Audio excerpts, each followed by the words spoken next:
Okay. So today, we will start our technical discussion on interview part. Okay. And we will start from the very basic part. Okay. Like first part, we will discuss on technical question, what they will ask about the interview. Okay.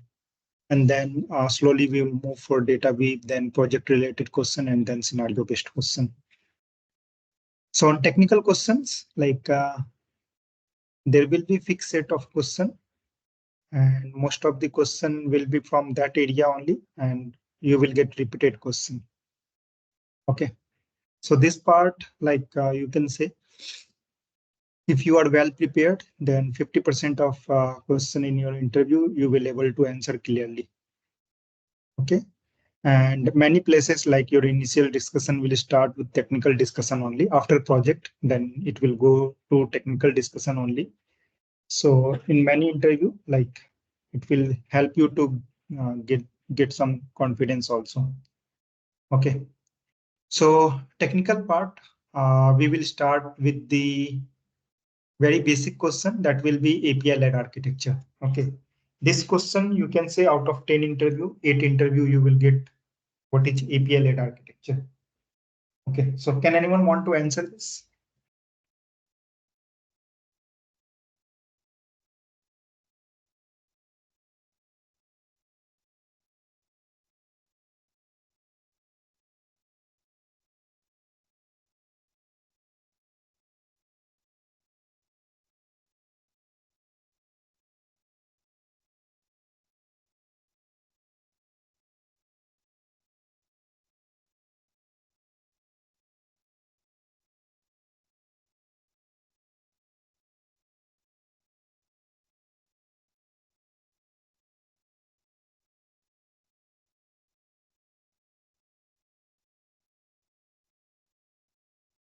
No one? Okay.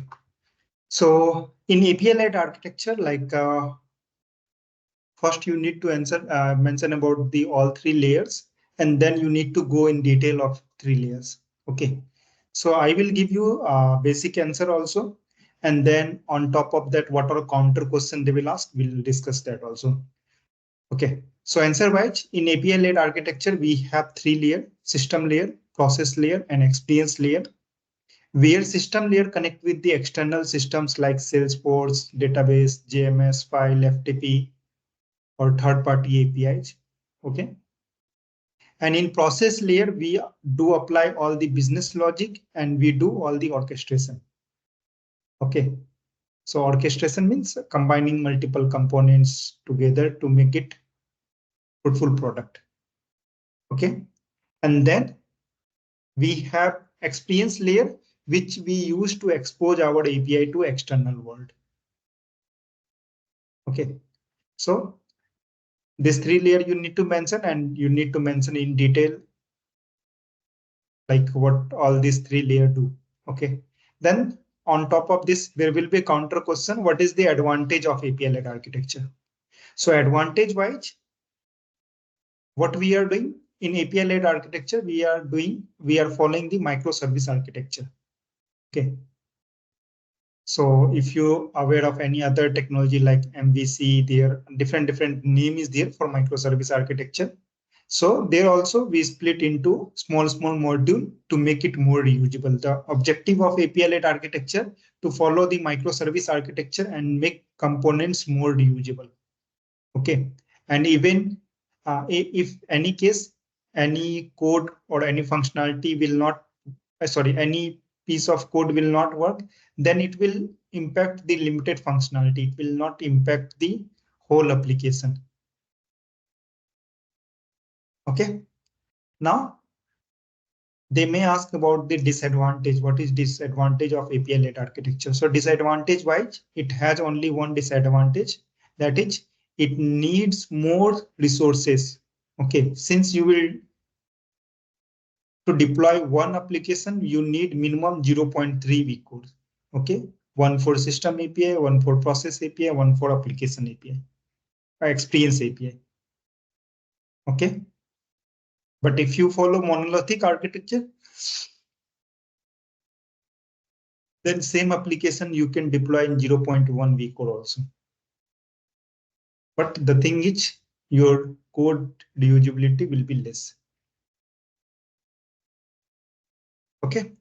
So advantage and disadvantage, why? Advantage will be it will increase the code reusability, and if something will break in code part, then it will impact the limited functionality. It will not impact the entire application. And disadvantage wise, it needs more vCore, minimum number of vCores to run the application. Okay. Now security policy wise, very rarely they will ask which layer, which kind of security policy we should apply.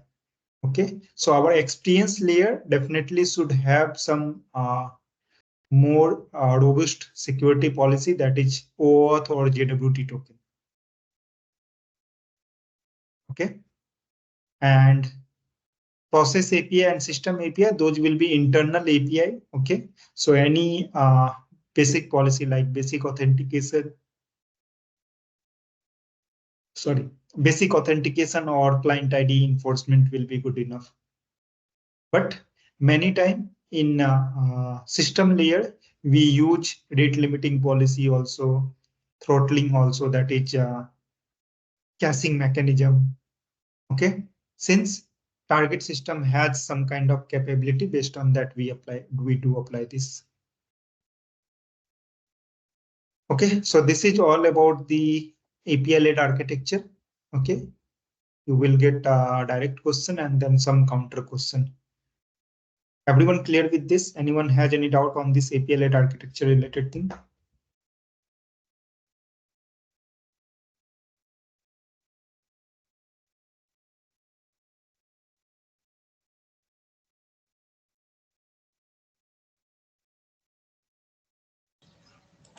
Yeah, Ravi.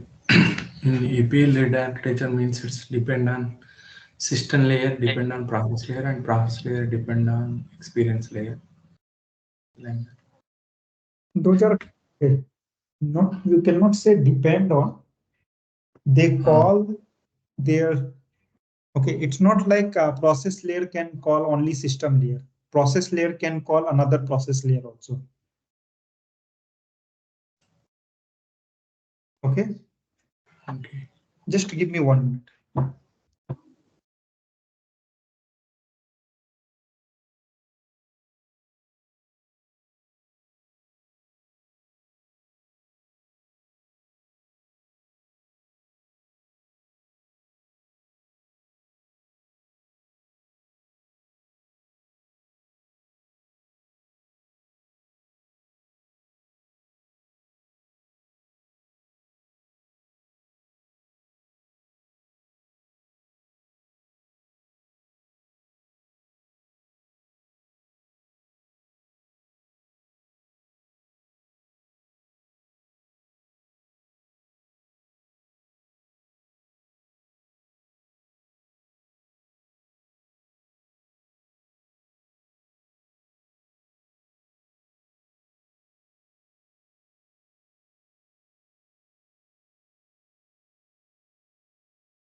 Yeah, sorry.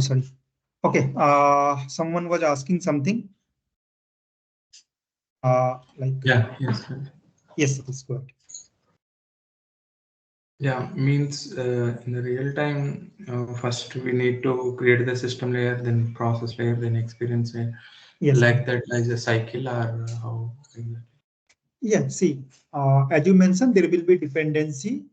Yes, there will be dependency. Okay, system layer, experience layer will call the process layer will call the system layer. But it's not like every time this will be the cycle. Okay, sometime process layer can call another process layer. Okay, so uh, if you are doing some kind of development where process layer is calling system layer, then definitely development wise, system layer should be developed first. Okay, but there might be possibility that system layer is not ready at that time. In that case, what you will do? You will do testing with mock data. Okay, and you will continue your development. Okay, any other question on this part? Means No. for system layer, only for connecting the source system purpose only we are using the system layer, or we can orchestrate it in the system layer also. For orchestration, we are used only the process layer. In some little bit confused. So Repeat your question, sir. means system layer for Hmm. connecting the core system, we are using the system layer.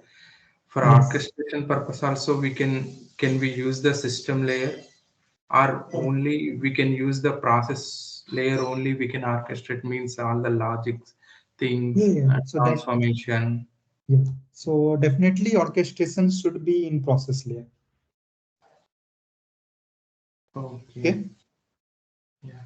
So it's very important to have this on process layer. Very rarely you will do some kind of orchestration in system layer. Okay. But that is not suggested way. And coming to many projects, they don't have process layer at all. So what they do orchestration in experience layer. Means only two layers, process and experience only. System and experience. If you want to go with two-layer architecture, then you should go with system and experience. System and experience. So in between process.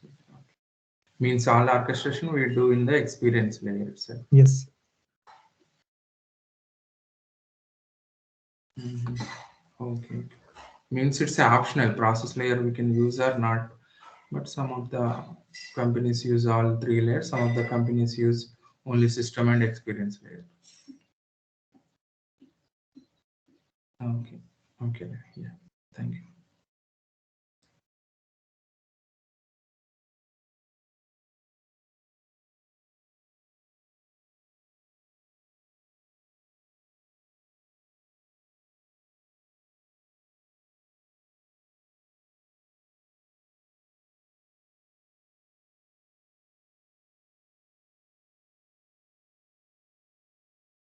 Okay.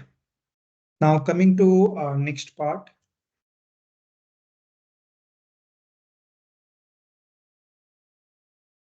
Other thing, they will start with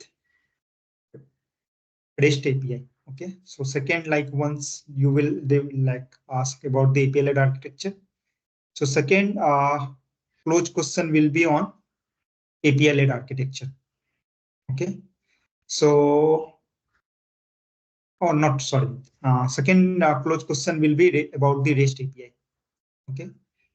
So they will ask to explain about the REST API. So anyone want to explain about the REST API?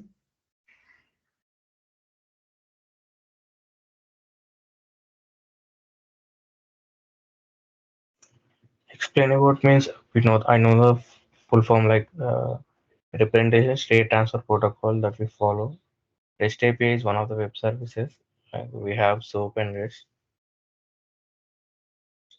That's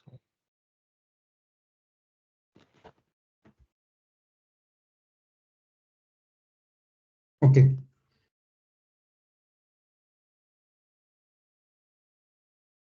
Okay, so this answer will not fulfill their expectation. Okay, so let me tell about the REST API. Okay, so first of all, whenever you are defining REST API, so REST API, like whenever we are developing any API using REST design pattern, okay, or REST architecture pattern, that particular API we term as a REST API.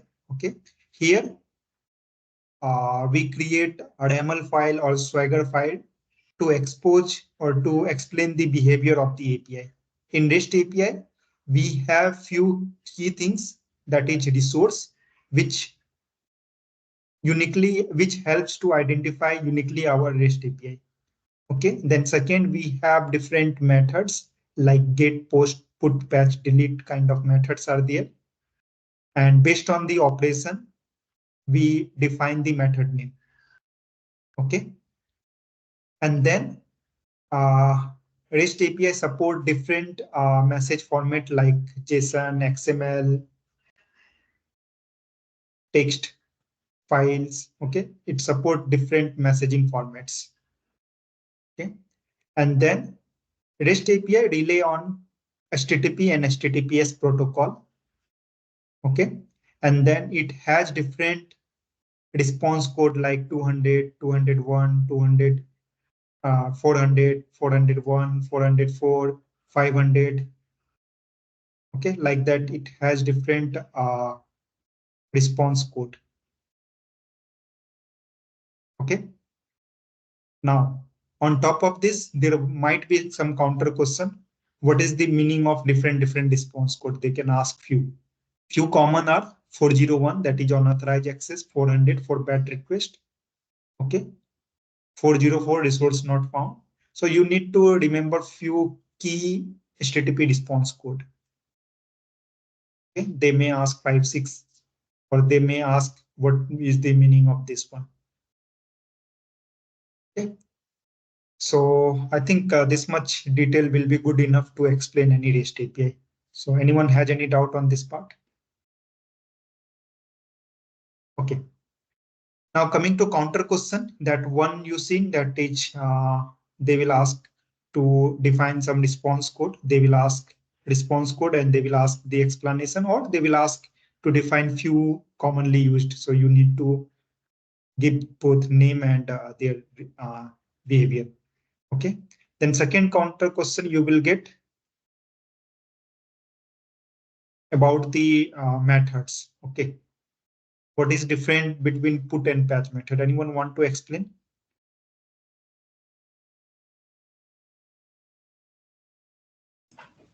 For the updating purpose, we are using the put method. For partial update, we are using the patch method.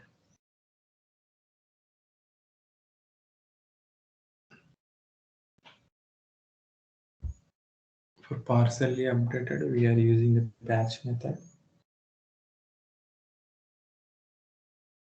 For updating purpose, we are using the put method. Okay. Anyone else? It's a correct only, but not a complete answer. Yeah, we use put method to completely repress the resource, and the patch method is to do a partial repair or a change in the code. Okay. This one also correct. Okay. One key point you people are missing. In case of put method, if resource is there, then it will completely update the resources. If resource is not there, it will create new resource.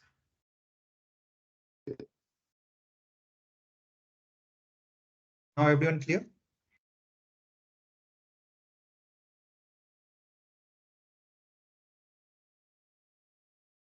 Means if resource is there, if resource is there, patch method will completely update that resource. Okay, and if resource is not there, it will create new resource. Is it clear? yeah. Okay.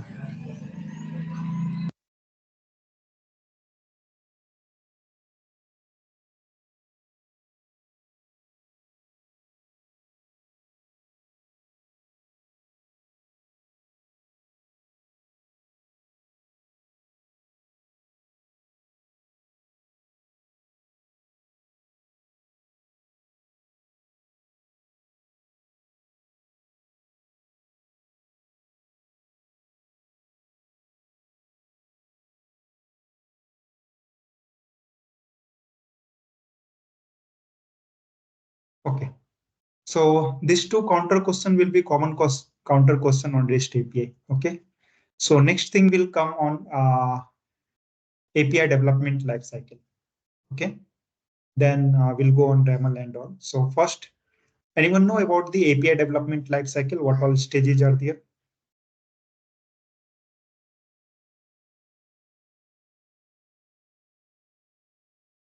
First, we gather documentation about the specification, and we go design and run it, Yes. and we test it, and then we let the QA or whoever is gonna test the business group test it, and then we go into a development and secure. And I think that's it. Yeah, it's almost correct. Anyone want to make it better? Yeah, first we need to design phase, means design the RAML. Design the RAML. After that, we need to go to the implementation stage to build our API in Studio and test that API. After that, we can manage those APIs to secure the policies and deploying the Cloud Hub and monitoring the APIs to troubleshoot if any errors like that. Three life cycles will go like design phase and then implementation phase. Last one is management phase.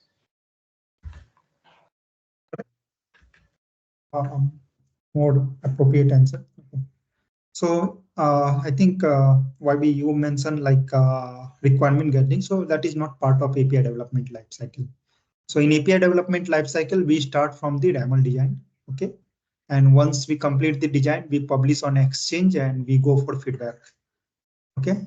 If it is positive feedback, we go for next phase, that is the implementation phase. And if it is negative feedback, then we again go for the uh, like RAML update and then again publish on Exchange and then feedback.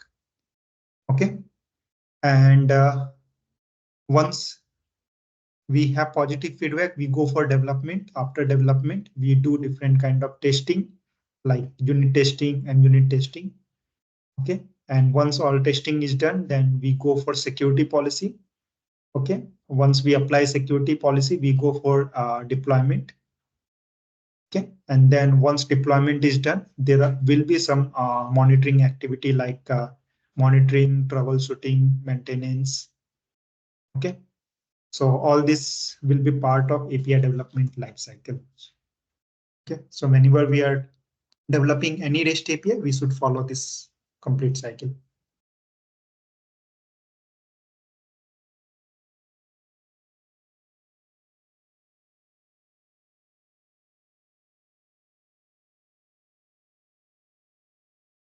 Everyone clear with this?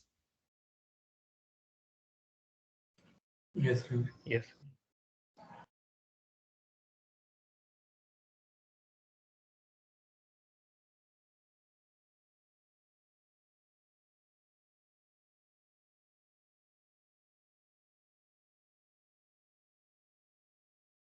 Okay.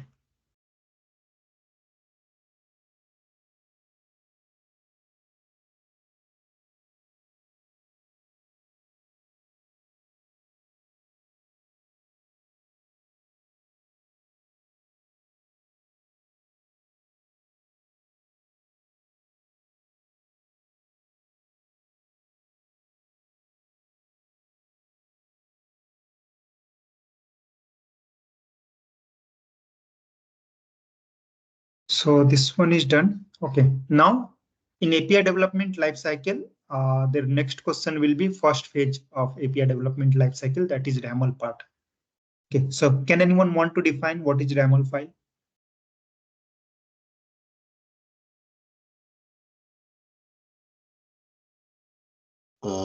It's a RESTful API modeling language that we use to design our APIs.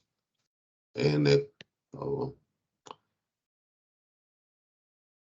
what's it, describes how our API behaves the application. Okay. Yeah, it's a kind of correct answer. Anyone else want to explain this? RAML is a skeleton structure of an API where we define the expected behavior of the functionality of the API using the resources and fragments and libraries, where we define the expected input and the expected output responses.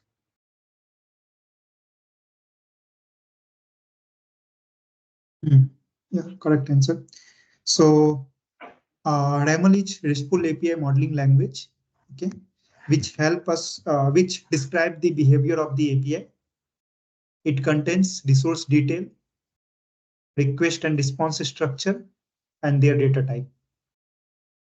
Okay, and yeah, that should be short and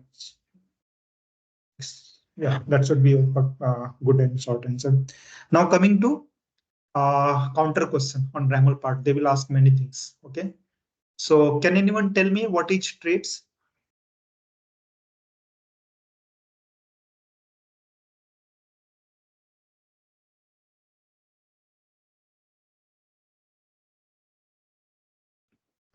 So the common reusable part of RAML in any organization, like what common headers and uh, error related part. These things we can keep in traits folder. Okay, anyone else? Yeah, we use thread to define patterns in the method definitions and the responses. Like, and then Yeah, we you can people use are threads to define headers, query parameters, and stuff. okay. So your answer is correct only, but you people are missing one key point here. Means trait is using for the reusable configuration. For the reusable purpose, we are using the traits. That we explained for fragment, right? Like Traits is also reusable component. Yes, that is key point here. Okay. So traits we use for like to make reusable components like header, query parameter, URI parameter, request body, response body. Okay, all those things we can define inside the traits, and we can reuse at multiple places. Okay. Fragment is also reusable component, but that fragment is outside of the RAML, and that fragment can be used across the RAML's file.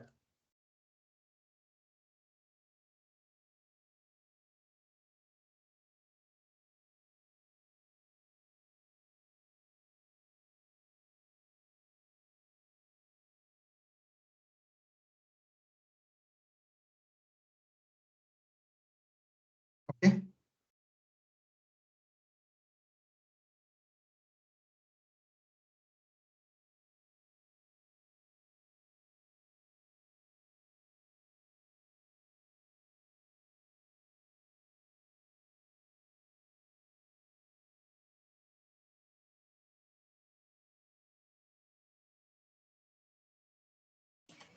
Means traits used for within the RAML like that.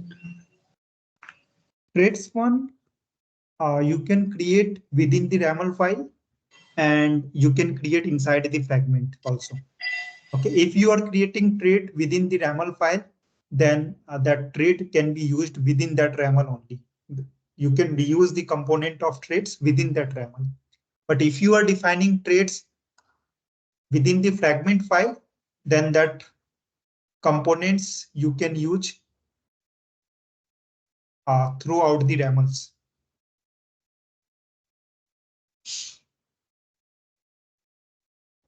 Okay.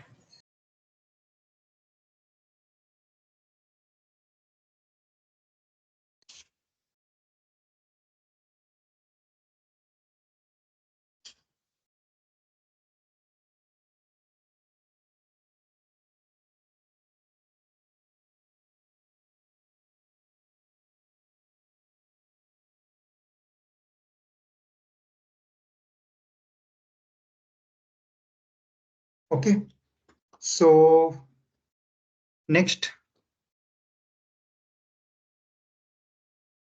yeah, what is fragment? Anyone want to answer this?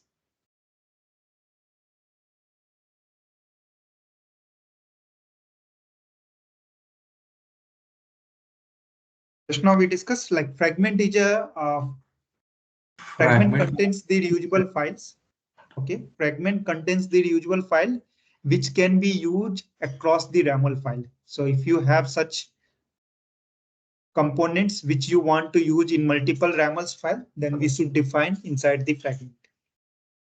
Okay, and we can create fragment of different types like library, resource type. So these are the types of the fragment.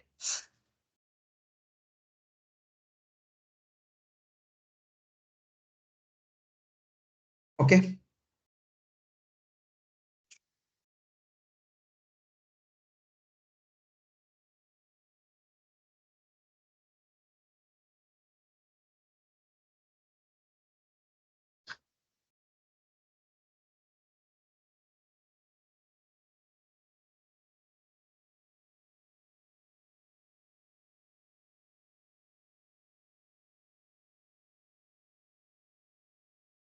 Next, what is resource type in RAML?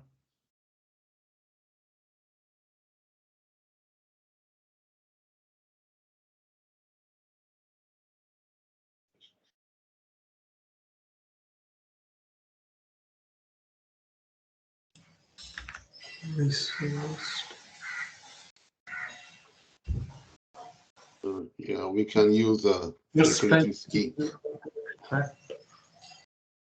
Each resource contains a request body and the response, and these resources can be also added in the fragments or can be added in the separate YAML file, so that if an API contains multiple resources, we can use the same resources in multiple resources, same folder, same logic in the multiple resources.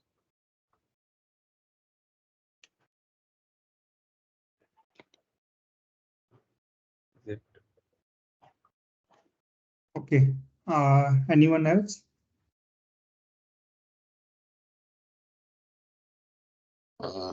Yeah, it's like a template to define methods, descriptions, and all other parameters in the resources that all the resources share in the API in the YAML file. Sorry.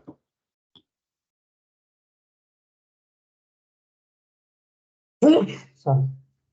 So it contains resource type contains collection of methods which can be used within multiple RAMLs, multiple resources. So resource type contain the collection of methods which can be used across the multiple resources. Okay. So resource type you can define inside the RAML also, you can define inside the fragment also.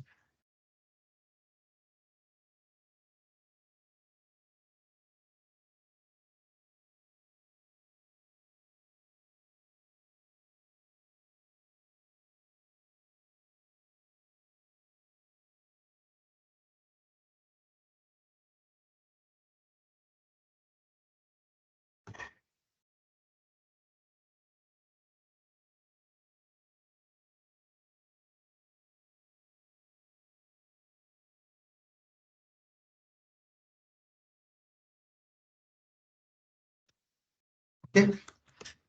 And what is data type in RAML?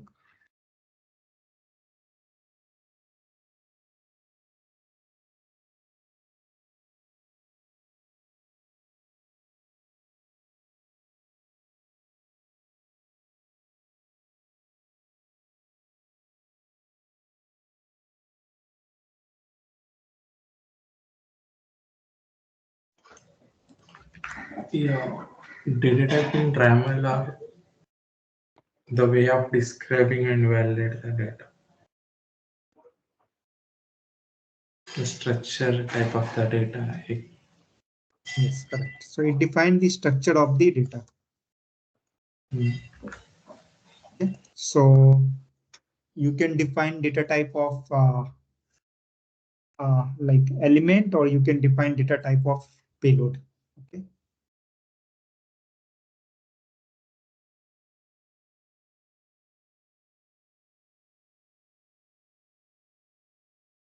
So for today, I think we are good. Okay. We'll continue on the next part. Okay. We'll discuss the exchange and all. So we have completed some basic part like API-led architecture, about the REST API and YAML file. Okay. So this, like whatever question we discuss, okay, there might be in same sequence, there might be in different sequence. They can ask randomly.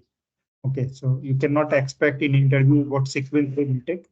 But there are many interview, they want to know your code and basic concept, so they will go in same order. But there are many interview, they just want to know you are aware of this thing or not, so they can go in different sequence also.